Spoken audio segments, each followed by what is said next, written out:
नमस्कार, आभार, अभिनंदन, स्वागत आप सभी का 1.25 लाख में। 1.25 लाख में पहला सवाल, आज जाई है रिकवरी, क्या यहाँ से और तेज होगी रिकवरी? जिस तरीके से कार्यक्रम शुरू होते होते फिसला है एकदम से बाजार, क्या अगले आधे घंटे 1 घंटे के अंदर फिर संभलेगा बाजार? यह है आज का पहला सवाल। सवाल नंबर 2, बाजार की तेज रिकवरी में कहाँ लगा सकते हैं दांव? इसके अलावा जिस तरीके से ब्रेंट क्रूड में तेजी देखने को मिल रही है, ये यहाँ पे आगे कहाँ तक जाता हुआ दिखाई देगा? आईटी स्टॉक्स थोड़े हुए हैं सुस्त, इस सुस्ती में क्या कर सकते हैं खरीदारी? डिफेंस स्टॉक्स जो अभी एक दायरे में कामकाज कर रहे हैं, क्या होनी चाहिए रणनीति? तो पहले जो है यूनियन बैंक पे शुरू करते हैं। प्रदीप जी, आप बता दीजिए, 10 रुपये इनके बन रहे हैं। जियो फाइनेंशियल में भी अभी प्रॉफिट में है 142 के आसपास। हालांकि बहुत लोगों को जियो फाइनेंस से थोड़ी सी शिकायत है। रचित सर, आप देख लीजिएगा।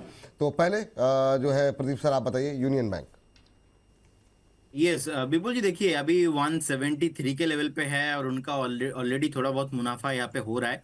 देखिए व्यू तो पॉजिटिव रहेगा और मुझे लगता है कि अगर हम लोग थोड़ा मार्केट को समझते हुए टाइम देंगे इस बैंक को, एक बार हमें 189 190 तक शॉर्ट टर्म एक टारगेट है, ये निकल के आ रहा है, ये आपको आते हुए दिखाई देंगे। लेकिन अगर आपका एकदम ही टाइम नहीं है तो आप एक बार प्रॉफिट बुक करने के बारे में सोच सकते हैं। इसके साथ साथ सर और एक कॉल भी मैं देना चाहूंगा। स्टॉक का नाम है बंधन बैंक।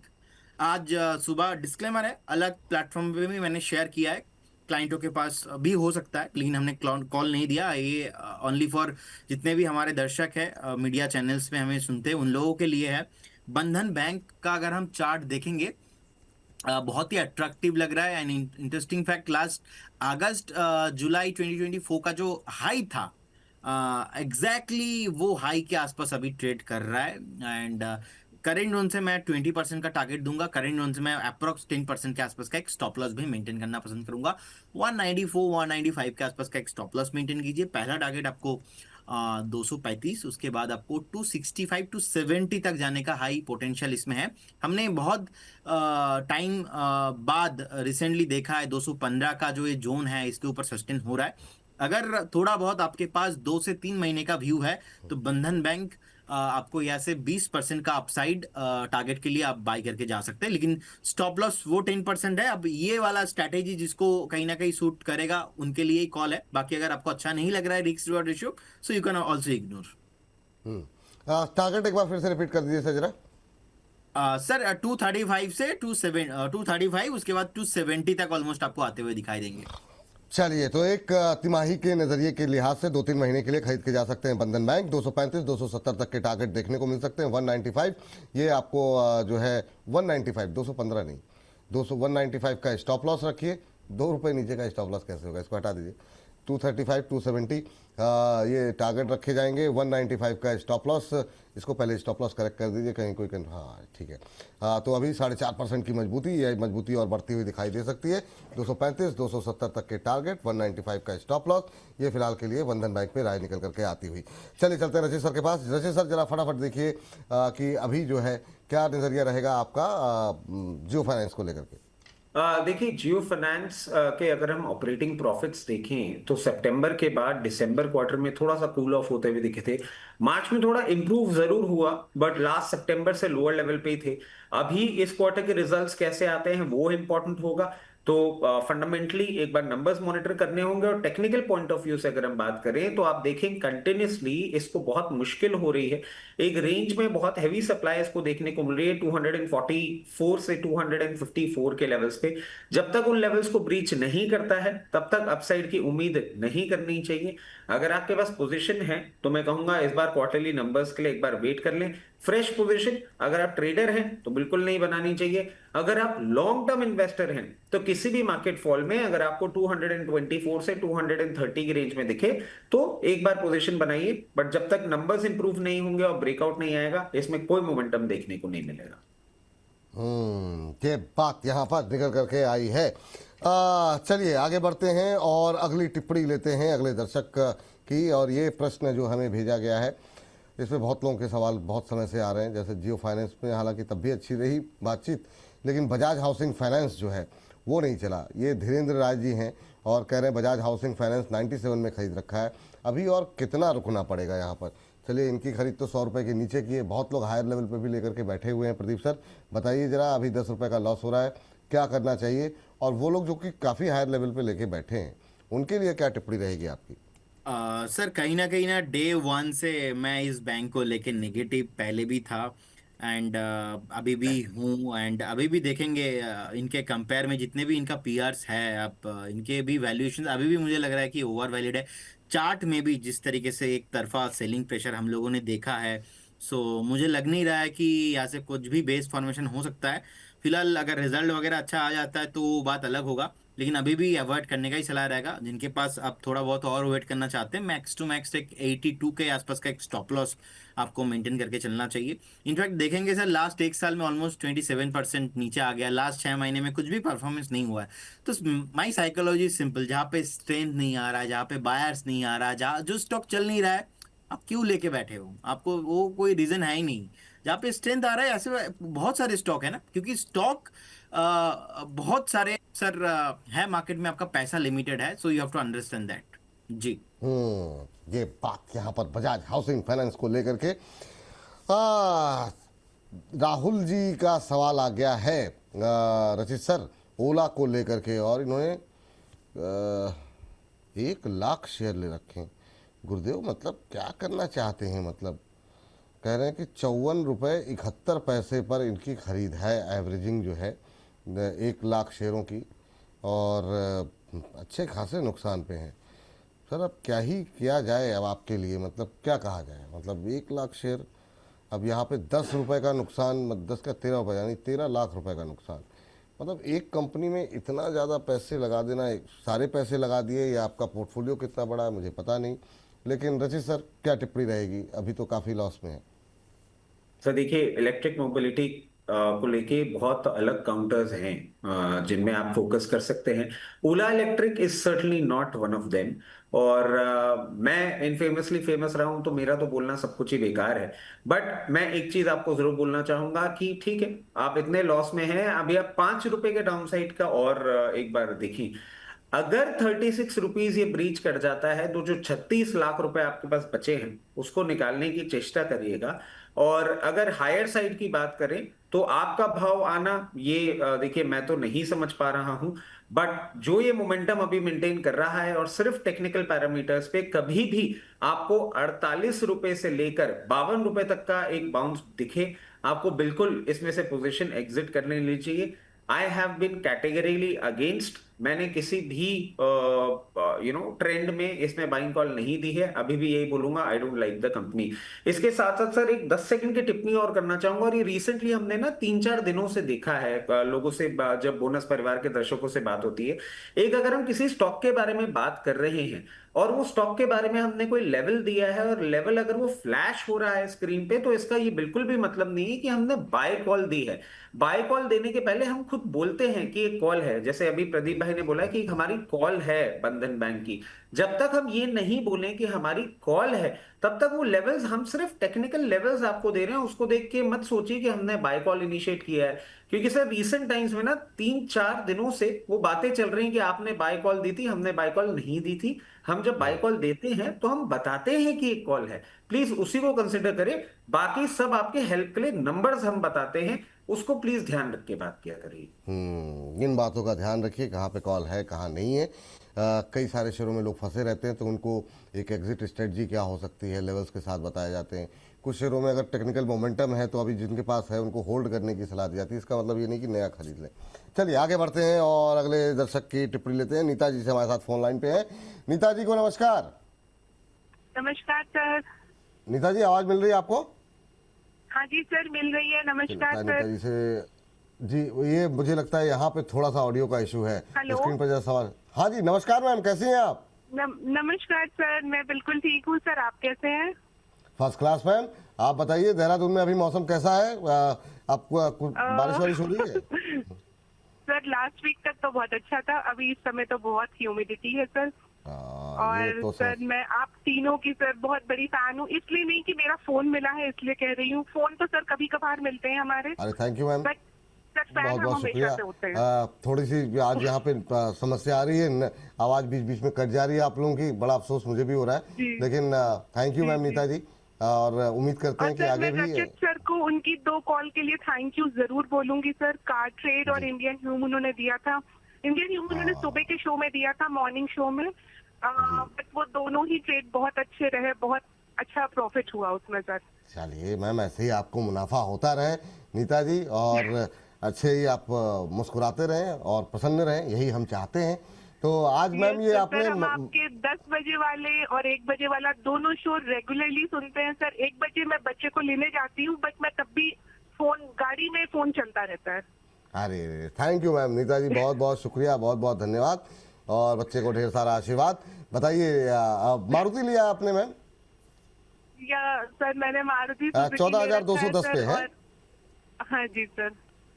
कब तक होल्ड कर सकती है मैम इसे? तो अब सर उस समय जब कॉल पे लिया था तब तो ये था कि सर 1 वीक और 10 डेज में आ जाएगा, लेकिन सर अब ठीक है, अब देखते हैं। जब तक मतलब अगर होल्ड करना चाहिए तो मैं होल्ड करूंगी, नहीं करना चाहिए सर जैसा सजेस्ट करेंगे तो सर निकल जाऊंगी।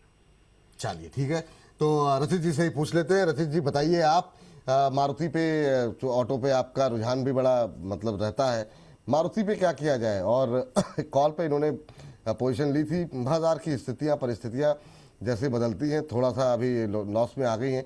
होल्ड करें सर, अपने क्षेत्र की अच्छी कंपनियों में से है। पहले तो मीता जी को नमस्कार। और मैं समझता हूँ इन दिनों में मीता जी से दूसरी बार बात करने का मौका मिल रहा है। पहले भी देहरादून में जब थोड़ी सी बारिश हुई थी तब हमारी बात हुई थी। अब वापस देखिए गर्मी आ गई, पूरे इंडिया में सेम प्रॉब्लम हो रही है। And Meeta ji thank you, आपने ट्रेड किया, आपको प्रॉफिट हुआ, आप उसको एक्सेप्ट कर रहे हैं। अब मीता जी एक और चीज मैं ऐड करूंगा, 2 सेकंड की टिप्पणी करूंगा। आप जब अपने बच्चे को लेने जाती हैं स्कूल तो फोन तो जरूर चला के रखा करिए, मगर सड़क पे ही नजर बना के रखिएगा। हमारी और विपुल सर की, हम सबकी आवाज बुलंद है, तो आवाज सुन लिया करिएगा, देखने की चेष्टा मत किया करिएगा। चलिए जोक्स अपार्ट, अब मारुति की नहीं बात नहीं, करें। फिर से रिपीट कीजिए, मैं मिस कर गया, क्या बोला आपने? सर मैंने कहा कि विपुल सर की और हम सबकी आवाज बुलंद है, आप देखा मत करिए गाड़ी चलाते हुए, सिर्फ सुन लिया करिएगा। अच्छा, क्योंकि हाँ, नहीं नहीं नहीं, ये बात तो सही है सर, बिल्कुल बिल्कुल क्योंकि इन्होंने बताया ना कि गाड़ी चलाते हुए शो देखते हैं, तो थोड़ा सा अब डर लग गया सर उन बात पे। अब देखिए मीता जी, एक चीज है, अभी मतलब आप समझे 20 तारीख का हम बहुत ज्यादा स्ट्रॉन्ग तरीके से वेट कर रहे हैं, क्योंकि एक स्लाइट कंफ्यूजन आ गया है। और ये मैं आपको बात क्यों बोल रहा हूं, ये पूरे ऑटो सेक्टर के लिए कंफ्यूजन बहुत बड़ा होता हुआ दिखेगा। अभी 30 जून को और 6 जुलाई को सुप्रीम कोर्ट से ऑर्डर पास हुए हैं कि E20 फ्यूल विड्रॉ नहीं होगा। बट जिस तरीके से पूरे देश में एक गहमा गहमी चल रही है, हो सकता है मॉनसून सेशन में आपको कोई मिनिस्ट्री में भी चेंज होता हुआ दिख जाए। उसके साथ साथ E10 फ्यूल और E0 फ्यूल की भी बातें हो जाए। अभी मैं क्यों बोल रहा हूं, क्योंकि अगर ऐसा होता है तो कहीं ना कहीं ऑटो सेक्टर को एक साइड ऑफ रिलीफ देखने को मिलेगा, और फिर आपको ऑटो सेक्टर में एक वापस मोमेंटम आता हुआ दिखेगा। अब आपने प्राइस पॉइंट थोड़ा सा हायर ले रखा है, बट वो कोई बहुत बड़ी प्रॉब्लम वाली बात मैं अभी नहीं देख पा रहा हूं, इतना कोई प्राइस डिफरेंस नहीं है। आपने 10 शेयर ले रखे हैं। मैं आपको सजेस्ट करूंगा कि अगर किसी भी मार्केट करेक्शन में आपको 12,900 रुपए के लेवल पे मिले तो एक बार 10 शेयर और आप खरीदिएगा। उससे आपकी एवरेज प्राइस थोड़ी सी रीजनेबल हो जाएगी, और वापस जैसे ही 13,800 के आसपास मिले उन 10 शेयर को आप डिप्लॉय कर दीजिएगा। फिर इसमें अगर आप 2 से 3 क्वार्टर के लिए वेट करती हैं, 14,500 लेवल्स, और ये जितना भी ऑटो सेक्टर में कंफ्यूजन है ये कहीं ना कहीं क्लियर होता हुआ दिखता है, उसके बाद आपको ये 15,200 के ऊपर भी जाता हुआ दिख सकता है। कंपनी में प्रॉब्लम नहीं है, पूरा ऑटो सेक्टर आप देखें एक कंफ्यूजन में अभी चल रहा है। तो कहीं ना कहीं ये जो E20 को खत्म करने की बात हो रही है, एक बार क्लैरिटी आ जाए तो ज्यादा बेटर रहेगा। चलिए, ये बात है नीता जी, आपके लिए उम्मीद करते हैं कि उत्तर आपको मिल गया होगा। और इन सब के बीच में अगले दर्शक की टिप्पणी लेते हैं, और ये सर शक्ति पंप को लेकर के अनिकेत भगेरिया जी ने प्रश्न हमें भेजा है, और 201 शक्ति पंप इन्होंने ले रखे हैं, 538 की इनकी खरीद है। लेकिन अच्छी बात यह है कि इनका जो नज़रिया है वो 5 साल का है, और अभी इनके लिए 20 रुपये इनको बन ही रहे हैं। तो अभी मतलब जो है 538 की इनकी खरीद है, 5 साल का नज़रिया है। क्या 5 साल के नज़रिए के लिहाज से इनका जो सिलेक्शन है वो सही है, या कहीं और शिफ्ट होना चाहिए? क्या टिप्पणी रहेगी आपकी? प्रदीप सर। सर देखिए 5 साल का जब व्यू होगा तो इसमें डीप फंडामेंटल एनालिसिस करना पड़ेगा, जिसका टाइम हमारे पास अभी तो नहीं होगा। मैं टेक्निकल के आधार पे मैं आपको इतना बोल सकता हूँ कि एक सपोर्ट चार्ट में 480 के आसपास है, और ये एक ऐसा ट्रेंड, जनरल ट्रेंड हम लोगों ने देखा है। जो भी स्टॉक आप देखेंगे 22, 23, 24 के आसपास भागा है, वो मैक्सिमम स्टॉक, मतलब भागा मतलब नॉर्मल भागा नहीं, आप देखेंगे शक्ति पाम्प 100 रुपीज के भी नीचे थे अक्टूबर 23 में। सो 85-90 के लेवल पे ट्रेड हो रहा था उस टाइम पे, सीधा सीधा टॉप बना के आया 1300 के ऊपर। तो ऐसा जितने भी स्टॉक का पैटर्न है देखेंगे सब सिमिलर है। 24 जुलाई अगस्त के बाद से टॉप बना दिया है। 24 का आधा साल नहीं चला, 25 नहीं चला, 26 नहीं चल रहा है। तो सर मेरा तो 2.5 साल तो इधर ही चला गया ना, 2.5 साल, 2.25 साल। तो हो सकता है कि और 1 साल नहीं चलेगा, पॉसिबिलिटीज है। अब ये जो ऊपर से इतना नीचे आया है, कब फिर से ऊपर जाएंगे? एक जनरल साइकोलॉजी यही है, अगर कंपनी का मैनेजमेंट का गाइडेंस, रिजल्ट, कंपनी का ग्रोथ सब कुछ मेंटेन रहता है कमिंग फ्यूचर में, सो कहीं ना कहीं वो आपको मूव आते हुए दिखाई देंगे। अब आज से 5 साल बाद क्या होगा, इसका एनालिसिस 2 मिनट पे, 1 मिनट पे मैं तो नहीं दे सकता। It will take some time, पूरा फंडामेंटल रीड करना पड़ेगा, बैलेंस शीट देखना पड़ेगा, कैश फ्लो देखना पड़ेगा, वो सब कुछ। लेकिन मुझे लगता है कि ये एक रॉन्ग चॉइस ही है। आपको ऐसे स्टॉक में फोकस करना चाहिए जो थीम नेक्स्ट 2-3 साल चलेगा, जैसे कि EV theme, data centre theme, ऐसे अलग अलग स्टॉक। अभी एनबीएफसी भी भागा नहीं है उतना। मुझे तो ऐसा भी लगता है कि बैंकिंग स्टॉक चलने से पहले एनबीएफसी इस बार भी अच्छे खासा चलने का पॉसिबिलिटीज है। तो कुछ इंफ्रा थीम, ऐसे थीम में पैसा लगाइए। शक्ति पाम्स अभी भी कंसोलिडेशन रेंज के अंदर ही रहने वाला है जी। हाँ चलिए, इस बीच जो है आगे बढ़ते हैं और काफ़ी सारे जो सवाल हैं उसमें से एक सर सवाल के पहले जरा एक टिप्पणी पढ़ लेते हैं। एमपीएच स्टाइल जी की टिप्पणी है, कह रहे हैं विपुल जी, जब भी रचित जी और प्रदीप जी साथ में आते हैं तो शो में उन दोनों के बीच कुछ अलग तरह की हंसी देखने को मिलती है। दोनों ही सोचते हैं होंगे कि एक दूसरे के ऊपर कैसे कुछ बोला जाए। ये बात तो सही कही आपने। हाँ, कई बार जो है मतलब टिप्पणियाँ जो है वो लोगों को लगता है कि एक दूसरे पे तंज कसा जा रहा है, लेकिन दरअसल ठीक है, वो उसे एक हंसी खेल की तरह ही आप लोग लिया करें। सर जरा आपके लिए सवाल ये है तरुण सिसोदिया साहब का, रचित सर, कि मेरे पास 10 लाख रुपए हैं और मैं 5 लाख रुपए बीएल और 5 लाख रुपए बीडीएल में निवेश करना चाहता हूँ। 1 महीने के लिए क्या मुझे अच्छा रिटर्न? सर ये डिफेंस में जो है ना 5 दिन, 1 हफ्ते, 10 दिन वाला रिटर्न मत लीजिए। ये मेरा सुझाव है, बाकी रचित सर ज़्यादा बेहतर जानते हैं। सर 10 लाख रुपए 1 महीने के लिए लगाना चाह रहे हैं। जितना वॉलेटिलिटी हम देख रहे हैं, क्या ये सही स्ट्रेटजी है इनकी? नहीं सर, मेरी तो विनती एक ही रहेगी कि अगर 10 लाख रुपए आपके पास 1 महीने के लिए हैं, मतलब 1 महीने बाद आपको कहीं ना कहीं पेमेंट करना है, प्लीज किसी भी स्टॉक में मत इन्वेस्ट करिए। आपका ये पेमेंट का पैसा है, इसको प्लीज संभाल के रखें। इसको बैंक एफडी में डाल दें या कोई लिक्विड ओवरनाइट फंड में पार्क कर दें। इक्विटी मार्केट में ये रिस्क लेने का कोई भी मतलब नहीं बनता है, क्योंकि आप प्रॉफिट तो कितना कमा पाएंगे, उससे ज्यादा रिस्क होगा। नहीं, मैं बिल्कुल भी सजेस्ट नहीं करूंगा, किसी भी स्टॉक में सजेस्ट नहीं करूंगा 1 महीने का, प्लीज मत करें। चलिए, इस बीच जो है वरुण बेवरेजेस पे सर जरा एक टिप्पणी दे दीजिए। अब प्रदीप सर, आप अभी जो है 500 शेयर है 539 पे हमारे एक दर्शक के पास, क्या सलाह रहेगी आपकी? सर वरुण बेवरेज अभी 465 के लेवल पे है, और चार्ट में ना एक ब्रेकडाउन आया है ऑलमोस्ट 503 के लेवल से। ये कंटिन्यू होना चाहिए ऑलमोस्ट 422, 425 तक। तो स्ट्रेंथ नहीं है, अवॉइड करने का ही सलाह रहेगा। बाई चांस अगर किसी के पास है, सो आप एक बार एग्जिट होने का व्यू बनाइए, क्योंकि ओवरऑल चार्ट स्ट्रक्चर भी पॉजिटिव नहीं है। और ये स्टॉक भी सेम जो स्टोरी मैंने अभी आपको बताया था कि 21, 22, 23 चला है, बाद में अभी नहीं चल रहा है, वो वाला थीम में भी आ चुका है।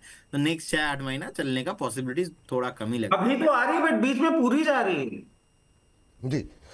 चलिए, इस बीच आगे बढ़ते हैं। रचित सर जरा आप देखिए, हमारे एक दर्शक का सवाल आया है और वो कह रहे हैं कि अभी अपना वेदांता को लेकर के उनकी राय है कि वेदांता पे एक तो रचित जी से ये पूछ लीजिए कि उनका पसंदीदा शेयर कौन सा है, और दूसरा उन्होंने वेदांता पावर पे जो है खरीदारी की हुई है। लेवल्स उन्होंने शायद मेंशन किए थे, मुझसे मिस हो गए। अभी वेदांता पावर को लेकर के आपका व्यू क्या है? और वेदांता पे काफ़ी 40 रुपये 80 पैसे पे, हाँ तो नजरिया हमें नहीं पता है, कह रहे हैं कि यहाँ पर क्या और बाई कर सकते हैं या वेट करें, टारगेट और स्टॉप लॉस क्या होगा मिड टर्म के लिए। और आपका फेवरेट वेदांता का शेयर कौन सा है सर? वेदांता में काफ़ी सारी क्वेरीज आ रही हैं और ख़ासतौर से डिमर्जर के बाद मैं चाहूँगा कि आप वेदांता एल्यूमिनियम, वेदांता पावर और वेदांता स्टील तीनों को कवरेज में लेके आ जाइए। वेदांता पावर की हम बात करें, देखिए पूरा पावर एज अ स्पेस हो या वेदांता पावर हो, मैं नियर टर्म में कोई मोमेंटम नहीं एक्सपेक्ट कर रहा हूं। अगर आपने पोजीशन ले रखी है तो एटलीस्ट 3 से 4 क्वार्टर की पोजीशन अगर आप होल्ड कर सकते हैं तो ही आप इसमें पोजीशन रखिएगा। फ्रेश पोजीशन भी आप तभी बनाइएगा जब आप इसमें अच्छा सा टाइम दे सकें। एक डीमर्जर के बाद ना कहीं वैल्यू सेटल होना बहुत ज्यादा इंपॉर्टेंट होता है। जब तक वो वैल्यू सेटलमेंट नहीं, हाँ, जब तक वो वैल्यू सेटलमेंट नहीं होती है तब तक कहना करना सब बेकार होता है। But power as a sector में मैं उम्मीद नहीं कर रहा हूं अभी कोई नियर टर्म रिवर्सल की। तो अगर आप बहुत लंबे समय के लिए इन्वेस्ट करना चाह रहे हैं तो देखिए, otherwise it's a clear case avoid. अभी पावर में मैं कुछ नहीं करूंगा। वेदांता लिमिटेड की हम बात कर लेते हैं। वेदांता लिमिटेड में जिस तरीके से पोजीशनड है, कहीं ना कहीं आपको एक बार ये 242 से 244-46 के लेवल पे आता हुआ दिखेगा, जहां पे आप पोजीशन बना सकते हैं।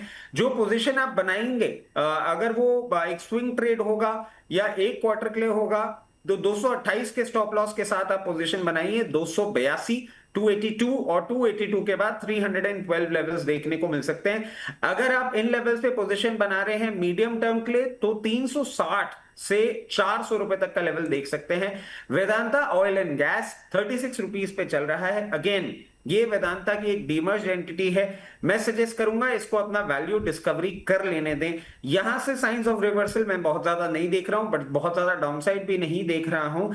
यहां से हद जो मैं डाउनसाइड देख पा रहा हूं दैट इज नियर ₹34, और अगर अपसाइड की बात करें तो 38। इन तीनों में से सिर्फ वेदांता लिमिटेड, क्योंकि हमारा टेस्टेड स्टॉक है, इस पे हम थोड़ा सा एक क्लियर केस व्यू पॉइंट लेके रखे हुए हैं। बाकी सब अभी मैं बहुत ज्यादा एग्रेसिव ट्रेडिंग से अवॉइड कर रहा हूं। तो जिनके पास है वो होल्ड कर सकते हैं ना सर? बिल्कुल बिल्कुल होल्ड तो सर, क्योंकि अपन ने 250 रुपए के लेवल से कवरेज रखा है जब ये सब एक साथ थे। आपने उस टाइम से ले रखा बाकी जो सब्सिडरीज हैं उसमें आपका फेवरेट कुछ है सर? सर अभी एक्चुअली क्या है, जब तक मैं प्राइस डिस्कवरी नहीं समझ पा रहा हूं ना तब तक कमेंट करने से थोड़ा सा रिफ्रेन कर रहा हूं। बट अगर आप बोले वेदांता लिमिटेड, मुझे हाँ वो इसलिए क्योंकि बहुत ज्यादा क्वेरीज हैं, लोग बहुत ज्यादा जानना चाह रहे हैं, कुछ लोगों को बहुत अच्छे रिटर्न भी मिल गए, तो मतलब थोक के भाव से डेली बेसिस पे सवाल है सर।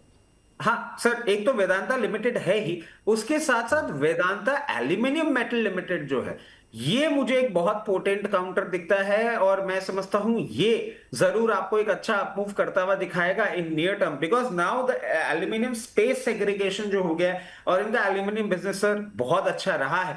468 रुपए बहुत नियर टर्म में देख पा रहा हूं। 468 रुपए के बाद ये आपको 488 तक दिख सकता है। अगर आपके पास पोजीशन है या इन लेवल्स पे आप पोजीशन बनाना चाह रहे हैं तो मैं कहूंगा बिल्कुल आप पोजीशन बना सकते हैं। और एक स्टॉप लॉस अगर आप मेरे से सुनना चाहें तो वो क्लोजिंग बेसिस होगा 416 रुपए का। चलिए ये बात यहाँ पर है, और इन सब के बीच में हमारे साथ एक दर्शक भी जुड़ गई हैं, सुमन जी हैं हमारे साथ, और उनसे बातचीत करते हैं। सुमन जी है हमारे साथ संभल से, सुमन कटियार जी। सुमन जी को नमस्ते। सुमन जी आपको आवाज आ रही है? हाँ जी आ रही है जी नमस्ते मैम, कैसी हैं आप? बढ़िया है सर। जी सुमन जी बताइए कैसे लग रहे हैं कार्यक्रम? आप क्या है सवाल आपका? सर हमारा सवाल ये है कि हमारे पास 200 GMR एयरपोर्ट हैं 102 के रेट में, और हम 1 महीने तक रखना चाहते हैं, तो ये हमें अभी सेल कर देना चाहिए या होल्ड करना चाहिए? अच्छा, और कितने समय तक का नजरिया आपका वैसे? सर 1 से 2 महीना। 1 से 2 महीने, चलिए 10 रुपए आपके बन रहे हैं। प्रदीप सर देखिए क्या ये जो 10 रुपए इनके बन रहे हैं इनको आगे कैरी फॉरवर्ड करना चाहिए? काफ़ी टाइम बाद अब ये 110 के ऊपर ट्रेड करता हुआ लगातार बना हुआ है, तो GMR एयरपोर्ट पे कितना कर सकते हैं भरोसा? सर GMR एयरपोर्ट अगर यहाँ से थोड़ा बहुत सस्टेन हो जाता है 104 104 को होल्ड करने का मतलब ही है नेक्स्ट एक बार आपको 128 से 130 तक मूव दिखाने का पॉसिबिलिटीज है। अब जीएमआर एयरपोर्ट जिनके पास है, मैं उनको यही रिक्वेस्ट करूंगा, 3 महीने का चार्ट देखिए। 3 महीने का चार्ट में आपको दिखेंगे 2007-8 का एक टॉप, वो टॉप है 128 130, वहां पे तगड़ा रेसिस्टेंस है। वो रेसिस्टेंस को क्रॉस कर पाना थोड़ा मुझे मुश्किल लग रहा है आज के डेट के हिसाब से। लेकिन जिस तरीके से बार बार स्ट्रगल होने के बाद भी 100 एक साइकोलॉजिकल जोन था, इसके ऊपर सस्टेन हो रहा है। नहीं बोलूंगा आप 104 के आसपास एक स्टॉप लॉस मेंटेन कीजिए। एक बार अगर ये सस्टेन हो जाता है तो एक बार आपको 125 130 तक मूव आते हुए दिखाई देंगे, लेकिन वहां पे भी आपको सेलिंग प्रेशर आपको आते हुए दिखाई देंगे। तो ये सब समझने के बाद सिचुएशन नहीं हो रहा है, अगर आपके पास व्यू 2 महीने का है तो ये बात बनेगा नहीं आपके लिए। तो 2 महीने का व्यू और जीएमआर एयरपोर्ट का रैली, ये दोनों का कॉम्बिनेशन मिक्स नहीं हो पा रहा है। सो कहीं ना कहीं मुझे लग रहा है कि अगर 2 महीने ही टाइम है, लॉन्ग टर्म अगर आप बोलते कि 3 साल टाइम है, 2 साल टाइम है, तो कोई प्रॉब्लम ही नहीं है। तो इसमें मुझे लगता है कि ये सब आपको रेसिस्टेंस मतलब निकालते हुए एकदम आपको 178 200 एंड अबव आते हुए दिखाई देंगे, क्योंकि जिस तरीके से इंडियन मार्केट में आप देखेंगे ये जो ओवरऑल स्पेस अभी डेवलपमेंट हो रहा है, ये अभी भी मुझे लगता है कि ऐसे स्टॉक अंडर वैल्यूड है। लेकिन 2 महीने के लिए ये नहीं चलेगा, मल्टीपल रेसिस्टेंस इसमें है। ठीक। अच्छा सर, चूंकि मैं चाहूँगा दो काउंटर पे एक साथ आप जरा कवरेज और कर लीजिए प्रदीप जी। वो है पीसी ज्वेलर्स और कल्याण ज्वेलर्स। ये लगातार आपसे हम बातचीत कर रहे हैं। पीसी ज्वेलर्स आज फिर से 10.5 के आसपास आ गया, 6-7% ऊपर है। काफ़ी सारे सवाल इसको लेकर के हैं और हमारे दर्शक ये जानना चाहते हैं। दीपक सिंह जी का सवाल सामने दिख गया, और भी बहुत सारे लोगों के सवाल हैं। पीसी ज्वेलर्स में क्या करना चाहिए सर, अभी बाय कर सकते हैं क्या, प्लीज़ सजेस्ट कीजिए। और भी बहुत लोगों के सवाल हैं। पीसी ज्वेलर्स, कल्याण ज्वेलर्स, लगातार हम चर्चा कर रहे हैं कि इसकी रैली जो है वो लगातार बनी हुई है। इन दोनों पे करंट लेवल पे क्या कर सकते हैं जिनके पास है, क्योंकि बीते दिनों में काफ़ी सारे लोगों की खरीदारी भी हुई है, उनको क्या करना चाहिए? दोनों तरह के व्यूवर्स के लिए आपकी टिप्पणी जानना चाहेंगे। सर, पीसी ज्वेलर का हिस्ट्री एंड बैकग्राउंड मुझे प्रॉपरली सही से समझ नहीं आता है, तो एक बार स्टॉक से एग्जिट होने का मैं सलाह दूंगा।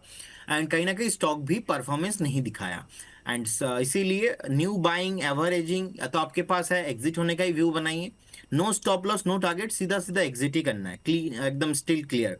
सेकंड, कल्याण ज्वेलर्स में मुझे लग रहा है कि अगर आपका 1-1.5 महीने का व्यू था तो you should book your profit.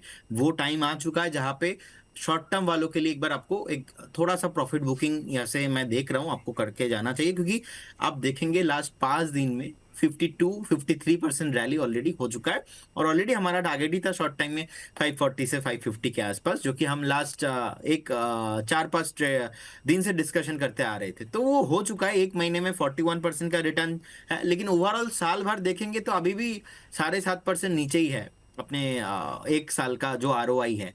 सो अगर कल्याण ज्वेलर्स में आप कल्याण चाहते हो, सो आप 1.5-2 साल का व्यू बनाना पड़ेगा, अदरवाइज शॉर्ट टर्म यहाँ पे रैली हो चुका है, तो फ्रेश बाय तो अभी नहीं बनेगा यहाँ पे। तो फ्रेश बाय के लिए अभी जगह नहीं है। अगर 1.5-2 साल का नजरिया है तो ही आप यहाँ पे खरीदारी कर सकते हैं। और जो लोग हैं वो टारगेट कहाँ, प्रॉफिट कहाँ बुक करें? प्रॉफिट अभी बुक कर लें। जो लोग है वो यहाँ पे बाय नहीं करेंगे, जो लोग है वो बाय करेंगे 505 से 490, फिर से अगर कोई डीप मिलता है उस डीप में। प्रॉफिट बुकिंग शॉर्ट टर्म वालों के लिए अभी और लॉन्ग टर्म वालों के लिए आप बने रहिए। स्टॉक अच्छा खासा रैली चल रहा है, ये आपको नेक्स्ट 2-3 क्वार्टर भी रैली होते हुए दिखाई देंगे। चलिए, ये बात है यहाँ पर। इस बीच चलते हैं अगले दर्शक के पास, और ये हैं शशांक सिंह जी। इन्होंने हमें भेजा है सवाल हमारे व्हाट्सएप पे। शिपिंग कॉरपोरेशन ऑफ इंडिया पे इन्होंने खरीदारी की है 324 पे। कह रहे हैं SCI 105 share @324, what to do, please बता दीजिए। दूसरा सर, BDL को लेकर के काफ़ी सारी क्वेरीज हैं। कुछ एक नाम अभी मैं देख रहा था मिस हो गए, मेरे आंखों के सामने से ओझल हो गए हैं।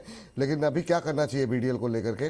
BDL के बारे में कुछ बता दीजिए। अभी हम लोगों ने जो है BDL में बातचीत की थी, लेकिन उसमें लेवल्स डिस्कस नहीं किए। लेकिन अभी ये भी नहीं पता कि ये खरीदना चाह रहे हैं भाई साहब या फिर खरीद चुके हैं। लेकिन दोनों तरह के दर्शकों के लिए आपकी टिप्पणी SCI और BDL। सर, इससे पहले अगर आप अनुमति दें, एक गैब्रियल की सर कॉल दी थी, और डेट भी मैं बिल्कुल बिल्कुल बता देता हूँ। 6 तारीख को दी थी इसी महीने, 1262 रुपए में दी थी। 1310 रुपए का पहला टारगेट था जो हिट हो गया है। 1390 रुपए का दूसरा टारगेट है जो रिमेनिंग है। और अभी इन दिनों थोड़ी बहुत कॉन्वर्सेशंस हुई थी, तो गैब्रियल की बहुत बात आई थी, इसीलिए मैंने कहा कि अभी लाइव शो में मैं अपडेट कर दूं कि टारगेट हिट हुए हैं, बाकी रिमेनिंग है, अकॉर्डिंगली अपनी पोजीशन अब मैनेज करें। अब सर देखिए बीडीएल में हुआ क्या है। बीडीएल में एक चीज हमें समझनी होगी कि बीडीएल में हमने जो परसों के दिन एक फॉल देखा, जिसके बाद बहुत लोग बोले भी कि रचित खंडेलवाल ने बीडीएल में फंसा दिया। अस्त्र मिसाइल है इनकी, जो इनको इंडोनेशिया का एक्सपोर्ट ऑर्डर मिला है, इसके साथ साथ इनकी पाइपलाइन है डेवलप्ड बाय बीडीएल। ये मिसाइल का इंटरनेशनल मार्केट में ऑर्डर बुक बहुत बड़ा बनता हुआ दिख रहा है। और परसों सोर्सेज से ये खबर आई, जो मीडिया चैनल्स में भी आई है, बहुत जगह रिफ्लेक्ट हुई है, कि अस्त्र मिसाइल के लिए अडानी डिफेंस, भारत फोर्ज और ऐसे प्राइवेट प्लेयर्स जो हैं, इनकी बिडिंग्स मंगवाई जा रही हैं ताकि ये अस्त्र मिसाइल मैन्युफैक्चर कर सके। तो इस अकेले प्रोडक्ट की मोनोपोली राइट्स इनके पास से जा सकते हैं, but royalty payments I am trying to understand, इनको मिलते रहेंगे। तो कहीं ना कहीं इनके प्रॉफिट जरूर उससे कंपनसेट होंगे। ये तो हो गई इसका फंडामेंटल व्यू पॉइंट। दूसरी बात, अब लेवल्स की हम बात कर लेते हैं। जिस तरीके से ये नीचे आया है, कहीं ना कहीं आपको ये सपोर्ट लेता हुआ दिखेगा somewhere near in the range of 1140 से 1180। उन लेवल्स पे ये सपोर्ट लेके आपको एक बाउंस बैक मूव दिखाएगा। सबसे पहले 1320 और 1320 के बाद 1370 के लेवल्स आपको दिखा सकता है, और उनके ऊपर ट्रेड करेगा तो 1460 तक जा सकता है। चिंता की कोई बात नहीं है, एक न्यूज अपडेट है जिसके कारण एक रिएक्शन देखने को मिल रहा है। सर बीडीएल के बाद एक कौन सा काउंटर, शिपिंग कॉर्पोरेशन पे सर सवाल था हमारे एक शिपिंग दर्शक का। कॉर्पोरेशन भी आप देखें लोअर लेवल से एक मोमेंटम कर रहा है। अभी कुछ दिन पहले ही हमने ये बात कही भी थी कि अराउंड 274 से 76 के लेवल पे ये सपोर्ट लेगा, उसके बाद आपको एक अप मूव दिखाएगा। ओवरऑल ट्रेंड बुलिश है। अपने 200 मूविंग एवरेज जो 264 रुपए है, खरीद 324 की थी, तो मैं चाहूंगा कि मतलब थोड़ा सा इनको थोड़ा स्पेसिफिक अगर आप उत्तर दे पाए। 324 की खरीद जी बिल्कुल 264 रुपए के ऊपर मेंटेन कर रहा है, तो कोई परेशानी वाली बात नहीं लग रही है। एक सप्लाई पॉइंट 324 नहीं नहीं सर, मैं वही आपको अच्छा बोल रहा सॉरी, हूं। वो आपकी आवाज कट गई। हाँ ठीक है जी सर। 200 आज आप एक्चुअली, मैं समझ पा रहा हूं कि आपके पास पूरी आवाज जा नहीं रही है, तो 264 लेवल्स पे कहीं ना कहीं ये 200 मूविंग एवरेज है, उसके ऊपर सपोर्ट लेके ट्रेड कर रहा है। 296 लेवल्स पे एक सप्लाई पॉइंट है, उसको क्रॉस करेगा, फिर 325, 345 और फिर 400 लेवल्स तक का आपको मूवमेंट करता हुआ दिखाएगा। अब आपकी जो पोजीशन है, आपको किसी, आप चाहें तो यहां भी, या फिर हल्का सा मार्केट नीचे आए 284 282 लेवल्स दिखे, वहां पे आप एक बार एवरेज भी कर सकते हैं, और जो आप एवरेज करेंगे उसको डिप्लॉय करने का आप 325 जो आपकी बाइंग प्राइस है वहां कर दीजिएगा। इससे आपके थोड़े से प्रॉफिट्स भी एक्यूमुलेट हो जाएंगे और बाइंग प्राइस भी नीचे आ जाएगी। सर एक एनएसडीएल देख लीजिए, और एक हमारे विक्की बरैया साहब हैं, वह एक एनएसडीएल के साथ साथ एनआईएसीएल भी देख लीजिए। प्रदीप सराफ कह रहे हैं गुड आफ्टरनून सर, इस कंपनी की जितनी किस्तें मैं भर चुका हूं उससे ज़्यादा इस कंपनी के स्टॉक में नुकसान हो रहा है। अब 249 के भाव पर इन्होंने लिए हुए हैं। कह रहे हैं क्या इसकी किस्तों की भरपाई इस शेयर में हो पाएगी? अब सर ये बताइए एनआईएसीएल को लेकर के आपका व्यू क्या है प्रदीप सर, और साथ साथ एनएसडीएल भी, दोनों एन से शुरू होने वाली कंपनियां आपके हिस्से में। बिल्कुल जी, एनएसडीएल मैं अभी भी अवॉइड करूंगा, क्योंकि जिस तरीके से चार्ट स्ट्रक्चर खराब हुआ है और ये स्टॉक अभी भी नहीं चलेंगे, तो यहाँ पे बाई करने का, एवरेज करने का कुछ भी सलाह नहीं रहेगा। स्टॉक मुझे लग रहा है कि अभी कोमा में चला गया है, कब निकलेगा वो देखेंगे बाद में, अभी तो नहीं लग रहा है दूर दूर तक, तो एक बार इग्नोर करने का ही सलाह रहेगा। The new India assurance company, ये स्टॉक मुझे अट्रैक्टिव लग रहा है, एंड कहीं ना कहीं अगर हम देखेंगे बढ़िया एक फंडामेंटल्स भी डेवलप धीरे धीरे हो रहा है। 178 के लेवल के आसपास का भी प्राइस चल रहा है। अगर किसी के पास है स्टॉक, बने रहिए। हाँ, बने रहने की ही सलाह आपके लिए यहाँ पर, अभी होल्ड करने की सलाह यहाँ पर निकल के आ रही है। 212 तक जा सकता है, 146 का स्टॉप लॉस लगाने की सलाह है। इसमें नई खरीदारी करने की कोई गुंजाइश है क्या सर? न्यू सर अभी नहीं करना है। नई खरीदारी से बचें, यही सलाह है आपके लिए। फिलहाल के लिए। सुबह ट्रेड भी दिया गया था। शशि पांडे जी का सवाल है, कार ट्रेड में क्या करें सर, लॉस हो रहा है। इन्होंने सर 2944 पे लिया हुआ है, पहले की खरीद है। अब अभी कार ट्रेड को लेकर के क्या करना चाहिए, इनके लिए कोई स्ट्रेटजी, कोई राह जो है आप सुझाना चाहेंगे? और दूसरा आप ग्रो ले लीजिएगा सर। ग्रो के रिजल्ट्स आए हैं सर, और रिजल्ट्स अभी हम खबरों के खेल में भी डिस्कस करेंगे। आपके चैनल के माध्यम से हम 2300 रुपए के लेवल से रिकमेंड करते हुए आ रहे हैं। एक अच्छा मूव रजिस्टर किया है, कल भी 3081 रुपए का हाई रजिस्टर किया था। मुझे आपकी पैनिक की कोई भी सिचुएशन नहीं दिख रही है। जिस तरीके से ये मोमेंटम कर रहा है 3090, ये एक सप्लाई पॉइंट है, उसको इस बार क्रॉस करेगा तो आपको 3200 रुपए तक का मूव करता हुआ दिखाएगा। आपका प्राइस डिफरेंस इतना बड़ा नहीं है कि मैं यहाँ पे एवरेज करने के लिए आपको कोई भी राय दूंगा, मगर अगर आपने इसमें as a trading bet position ले रखी है तो एक स्टॉप लॉस मैं जरूर सुझाना चाहूंगा, क्योंकि रीसेंट टाइम्स में एक अच्छा अप मूव रहा है। 2658 के नीचे अगर एक क्लोजिंग करता है तो फिर आप प्लीज इससे निकलने की सोचिएगा, क्योंकि फिर या तो कोई न्यूज डेवलपमेंट होगा या कोई कंपनी को रिलेटेड प्रॉब्लम होगी, तभी ऐसे लेवल देखने को मिलेंगे। बट अभी 3200 रुपए के लेवल मैं देख पा रहा हूं। ग्रो के साथ आप आनंद राठी, वेल्थ और ये पूरा स्पेस देखें, इस स्पेस में आपको एक पेन पॉइंट देखने को मिल रहा है। आनंद राठी स्टॉक ब्रोकिंग में भी एक पेन पॉइंट देखने को मिल रहा है, और इसके पीछे का रीजन ये है, कहीं ना कहीं what we are continuously talking about, broking business थोड़ा सा प्रॉब्लम में है। बट ग्रो के लिए मेरे फंडामेंटल व्यूज तो सबको पता है, मैं सिर्फ टेक्निकल लेवल्स आपको सुझा देता हूं। 214 रुपए पे चल रहा है, जिस तरीके से ये पोजीशन है 224 लेवल्स तक आपको एक बार जाता हुआ दिख सकता है। अगर आपने पोजीशन इसमें ले रखी है तो सबसे इंपॉर्टेंट और सबसे क्रूशियल चीज मैं आपको सुझाना चाहूंगा, that will be the stop loss 194 के नीचे। ये कभी भी आपको क्लोजिंग बेसिस टिकता हुआ दिखे, आप इससे निकल सकते हैं। एक्सट्रीम पेन पॉइंट आपको विटनेस हो सकता है। सोनाटा सॉफ्टवेयर पे एक अपडेट ले लेते हैं फटाफट। सोनाटा सॉफ्टवेयर पे जानना चाह रही हैं हमारे एक दर्शक। सर सोनाटा सॉफ्टवेयर पे प्रदीप सर आप देखिए, विकास जी हैं, कह रहे हैं please take a view on Sonata software 460 share 305। कह रहे हैं कि प्रदीप सर बताइए क्या करना चाहिए। तो ठीक है, ब्रेक इवन के आसपास ही है, 2-3 रुपए नीचे है। क्या सलाह रहेगी सर आपकी? सर स्टोरी अगेन सेम रहेगा। जो स्टॉक 21, 22, 23 चला है, 24 एग्जैक्टली आप देखिए, मार्च जून जुलाई के बाद जो पिटाई हुआ है ना, उसके बाद अभी भी हाल ठीक नहीं हो रहा है। उसमें से सोनाटा सॉफ्टवेयर का भी नाम आ रहा है। तो मुझे लग रहा है कि एक बार ये जो अभी 302 के आसपास का प्राइस है, 376, 350 तक एक डेड कैट बाउंसी मैं बोलूंगा आ सकता है, लेकिन यहाँ पे फ्रेश पोजीशन बनाने के सलाह नहीं रहेगा। सेल ऑन राइज व्यू रहने वाला है। और इसके साथ साथ सर मेरा डिस्क्लेमर, जितने भी अच्छा, हाँ, स्टॉक्स सर क्यूपिड के साथ साथ बोलते हुए डिस्क्लेमर दे दीजिए। सॉरी, मेरे दिमाग से निकल गया था जी। क्यूपिड पे सवाल थे, मैं मिस कर गया जी। जी, और उसमें आपका पेटेंट करवा देते हैं सर जी।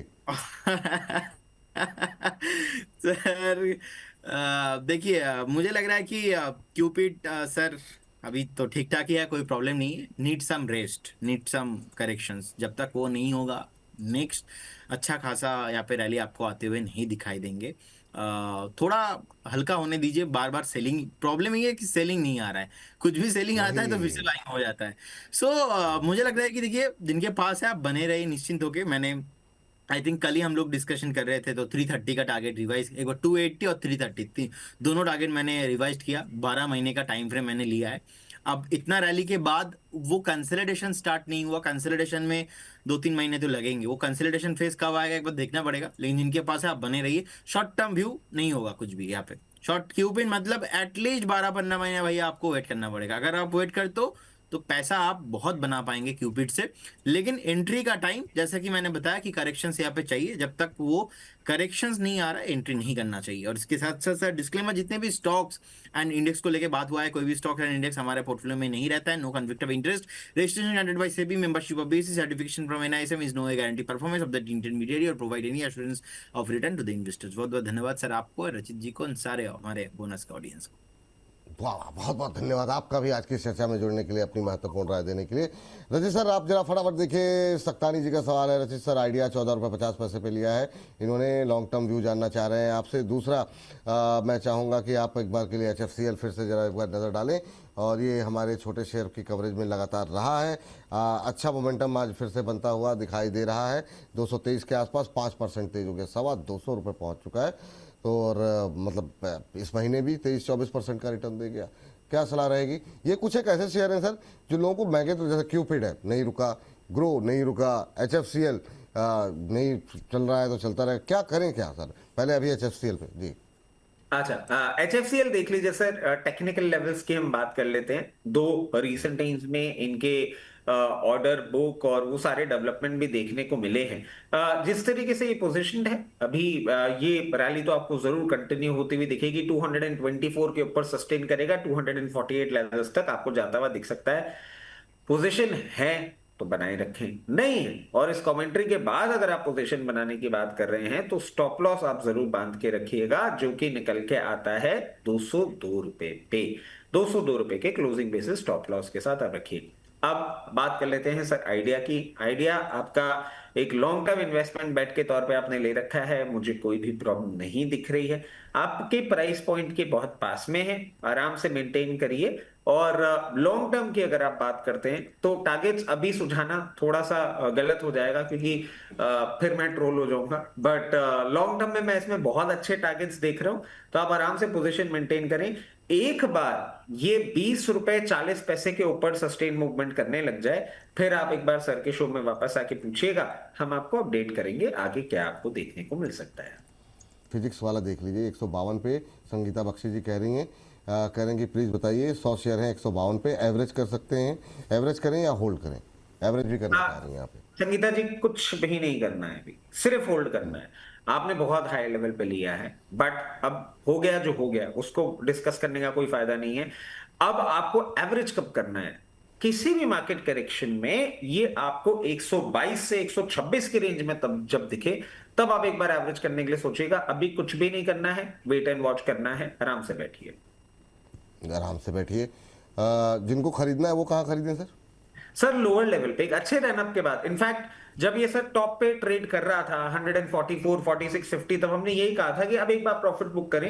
एक क्योंकि सर इतने नंबर्स में चेंज नहीं आया जितना एकदम से मोमेंटम आ गया ना, और सर वो डराता है हमेशा। मैं मतलब वैल्यूएशंस चेंज नहीं होते और इतना प्राइस चेंज हो जाए, आई डोंट फील कंफर्टेबल। ठीक है सर, नहीं तो नीचे का मतलब थोड़ा सा लेवल बताए तो ज़्यादा बेहतर नहीं बताया ना सर, 122 रुपए, 123 रुपए, 122, हाँ। ठीक, उन लेवल्स पे अच्छा पोजीशन सर, बने। ठीक सर, 122 123 पे नई एंट्री की सलाह जो है यहाँ पर दी जा सकती है, काफ़ी चल चुका है। सर एक तो आपने सुबह बातचीत की थी अस्त्रा माइक्रो पे, और एक अपोलो माइक्रो ले लीजिए। जसचिल जी कह रहे हैं अपोलो माइक्रो सिस्टम कौन से प्राइस में बाई करें, ये वो जानना चाहते हैं, तो जरा इनको उत्तर दे दीजिए सर आप। सर अस्त्रा माइक्रो देखिए, मेरा पर्सनल फेवरेट है, बट ये जितना इन दिनों थोड़ा सा ना एक डबल टॉप बनाने की कोशिश कर रहा है। रीसेंट टाइम्स में आप देखें, इसने पहले भी 1850 का लेवल हिट किया, फिर 1840 का लेवल हिट किया, फिर ये नीचे जा रहा है। मैं ये बात क्यों कह रहा हूं? क्योंकि दो कंपनी बहुत अच्छी है, एंड इसमें मैं एक डिस्क्लोजर भी दे देता हूं, ये मेरी पर्सनल होल्डिंग पे भी है। अभी जो हम फ्रेश पोजीशन बनाने की सोच रहे हैं, उसका लेवल हम थोड़ा नीचे देख रहे हैं।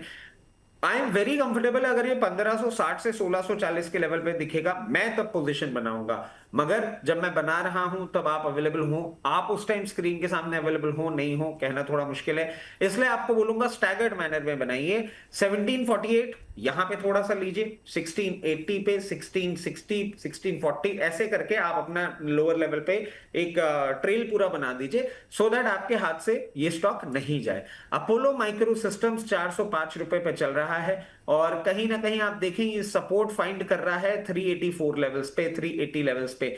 चाहे तो यहां भी ले सकते हैं 380 का, अगर आप एक स्विंग ट्रेड के तौर पे ले रहे हैं 380 का स्टॉप लॉस लगा के लीजिए। 448 रुपए का पहला टारगेट होगा, और अगर आप इसको मीडियम टर्म के लिए होल्ड करते हैं, आई सी 500 प्लस वेरी सून। चलिए ये बात है। एक दो सवाल बिल्कुल एकदम रैपिड फायर स्टाइल में ले लेते हैं सर। एक तो है बैंक ऑफ बड़ौदा, अंजू सुराना जी का सवाल है, व्हाट्सएप पे इन्होंने भेजा है। कह रहे हैं 600 है बैंक ऑफ बड़ौदा, 148 पे ली हुई, 315 मैंने प्रॉफिट बुक नहीं किया और नीचे आ गया है, क्या करूं, निकल जाऊं या फिर नहीं? रचित सर से पूछ लीजिएगा। तो रचित सर से ही पूछ लेते हैं। इसके अलावा सर जरा फटाफट JSW सीमेंट पे एक व्यू ले लीजिए। ममता सेठ जी का सवाल था, हम लोग सोचे थे कि उनसे अभी बात कर लेंगे, लेकिन शायद कुछ तकनीकी दिक्कत आ रही है तो हम जुड़ नहीं पा रहे हैं। तो JSW सीमेंट 138 पे लिया हुआ है। और एक हैं श्रीनिधि भट्ट जी, और उन्होंने तेजस नेटवर्क लिया हुआ है और वो जो है 100 शेयर है 544 पे। ये तीनों पे फटाफट जरा इसको हम कवरेज में ले लेते हैं। बातचीत नहीं कर पाए क्योंकि तकनीकी दिक्कत थी, लेकिन सवाल सबके ले लेते हैं जी। तब बैंक बड़ौदा में मुझे कोई प्रॉब्लम नहीं लग रही है, जितना करेक्शन आना था आ गया, कोई बात नहीं, आपने नहीं बेचा कोई बात नहीं, स्टॉक अच्छा है। अगर स्टॉक खराब होता तो टेंशन होती। अब आपको वेट किस चीज का करना है? आपको वेट करना है ये एक बार आप इन लेवल से 272 के ऊपर का आपको क्लोजिंग दे दे। इस बार जैसे ही 272 के ऊपर की क्लोजिंग देगा 308 और 308 के सप्लाई पॉइंट को क्रॉस करने के बाद ये 348 रुपए तक जाएगा, तब कंसिडर करिएगा कि क्या करना है। आपने अच्छे भाव पे ले रखा है, टेक्निकली तो मैं आपको बोलूंगा कि प्रॉफिट इतना है बुक कर लीजिए, बट नहीं, बैंक अच्छा है, बने रहिए। जेएसडब्ल्यू सीमेंट चला ही नहीं है, ये काउंटर आपने बहुत अच्छी प्राइस पे ले लिया है। सीमेंट एज अ स्पेस देखें, एक मोमेंटम कर रहा है। आपको इस मोमेंटम को डिफाइन करना हो तो मैं रिमाइंड कराता हूं, कल के शो में हम जुड़े थे, सर ने मुझे नोवोको विस्टास के बारे में पूछा था। आप नोवोको विस्टास का आज मूवमेंट देख लीजिए। हमने कहा था West Bengal side infrastructure development होगा, अभी वो भी चलना चालू हो रहा है। जेएसडब्ल्यू सीमेंट की हम बात करें, एक छोटा सा सप्लाई पॉइंट आपको देखने को मिलेगा 160 लेवल्स पे, उसको जैसे ही क्रॉस करेगा ये 200 प्लस तक जाएगा। अगर आप 2 से 3 क्वार्टर का टाइम इसको दे सकते हैं। तेजस नेटवर्क अगेन अमेजिंग स्टॉक, आपने सही प्राइस पे ले रखा है। अगर आपने ये स्विंग ट्रेड पे तौर पे ले रखा है तो 520 का स्टॉप लॉस लगा लीजिएगा। अगर मीडियम टर्म के लिए होल्ड करनी है तो कुछ मत करिए। सबसे पहले level either of the conditions 632 रुपए, और 632 रुपए के ऊपर सस्टेन मूवमेंट करने के बाद आपको बहुत कंफर्टेबली ये 760 रुपए तक का लेवल दिखाने का दमखम रखता है।